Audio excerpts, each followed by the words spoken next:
Would the man the state hired on November 3rd, 1980 to take over as Secretary of Corrections be an example of professional corrections expertise? The 46-year-old cigar-smoking ex-warden of the Montana State Prison had a history that made it an even bet, one way or the other.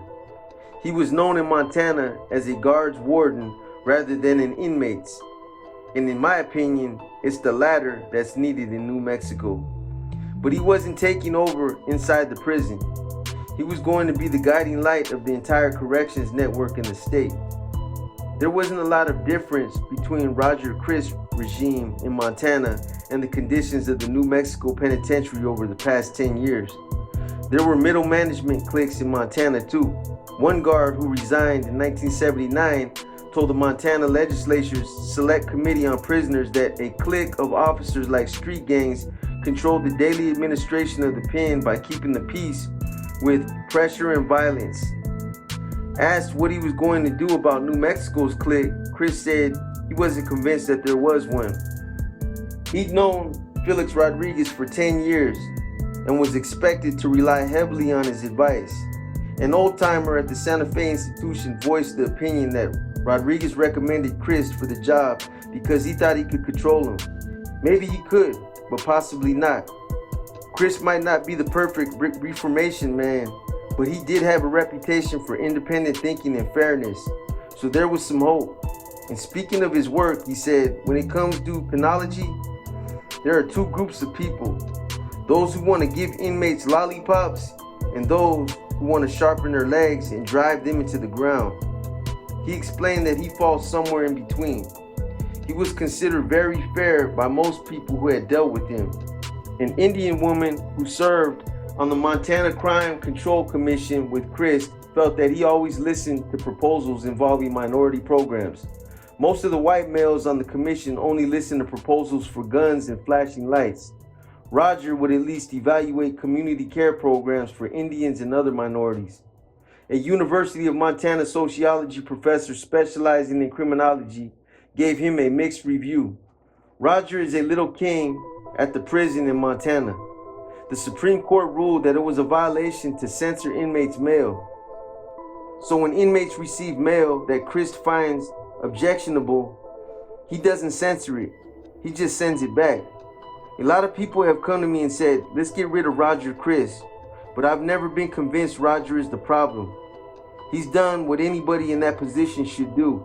You put him in the role of a real king with no controls over him, I don't know what he's going to do, but he just might be able to do the job out there. Crist's special interest was in constructing new, experimentally designed prisons, as he did at the Montana State Prison, a venture that caused critics to accuse him of empire building. He would be able to build quite an empire in New Mexico. The legislature made $108 million available to create 5 new institutions by 1990. It was disheartening to find out that one of the first appointments he made was to put Deputy Warden Robert Montoya in charge of overseeing construction of these 5 new facilities. As I write this, Mr. Crist is new, and I don't want to create negativity around him before he begins his work. Maybe he will change corrections policy in New Mexico and make the institution more humane, as well as more secure. Maybe the riot has shown the legislature once and for all that they can't turn their backs on the prisoners any longer. Maybe everyone in corrections will begin to look for programs to teach rather than to break a convict. If I were in charge of designing a new corrections facility, I'd turn the entire system into a corrections college, a place for the reconditioning and education of everyone who came in, each according to their potential. What was learned in the initial battery of entrance tests would be used to guide the new student into one of the many widely diversified courses available.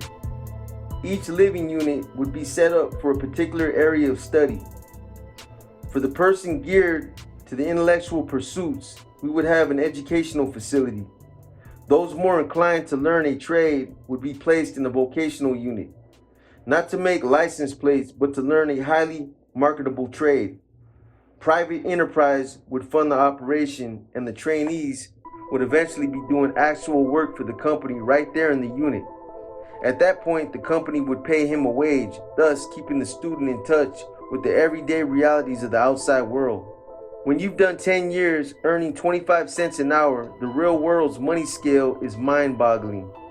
For those more meditatively inclined, there would be a yoga unit where meditation techniques, yoga, diet, the value of human service, expanding social awareness, and a sense of responsibility to the community could be developed.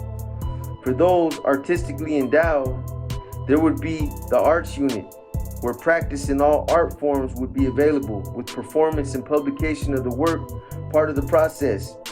In addition, there would be a psychological unit where each student, with the help of a counselor as guide, would explore his own psyche and get to know himself better.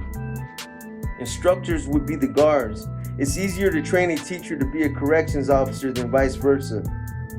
This would be the case in all the units.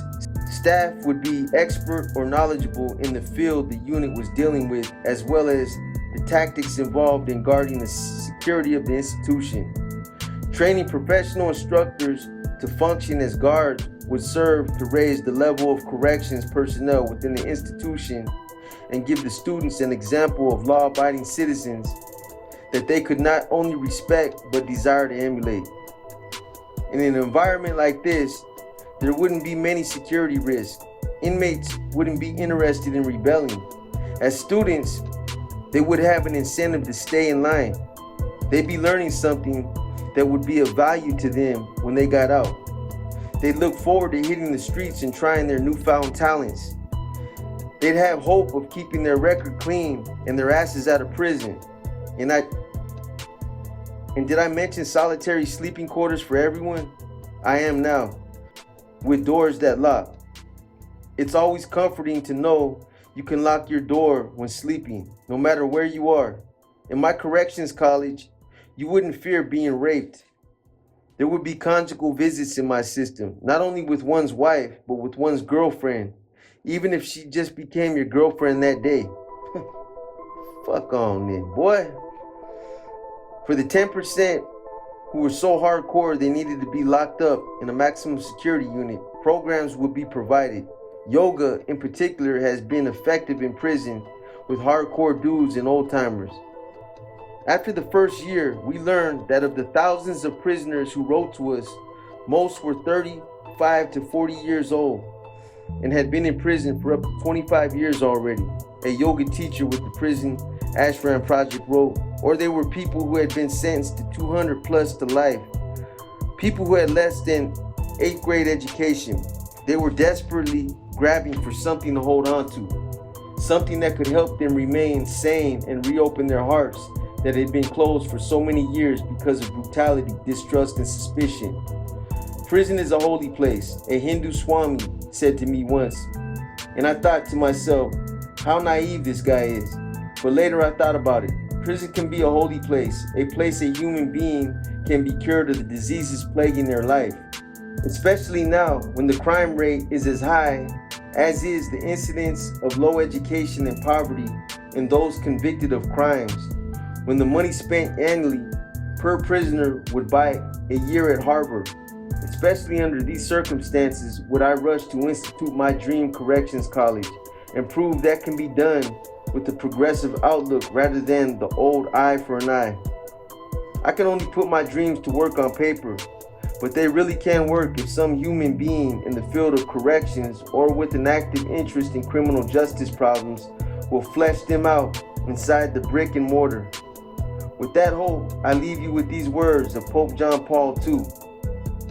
The experience of the past and of our own time demonstrates that justice alone is not enough, that it can lead even to the negation of justice and destruction of itself if that deeper power, which is love, is not allowed to shape human life in its various dimensions. In spite of many prejudices, mercy seems particularly necessary for our time. And that's it, y'all. That's the end of this book. We might be doing Thief on the Cross. I'll let you guys know, but this book is, that was the last chapter right there.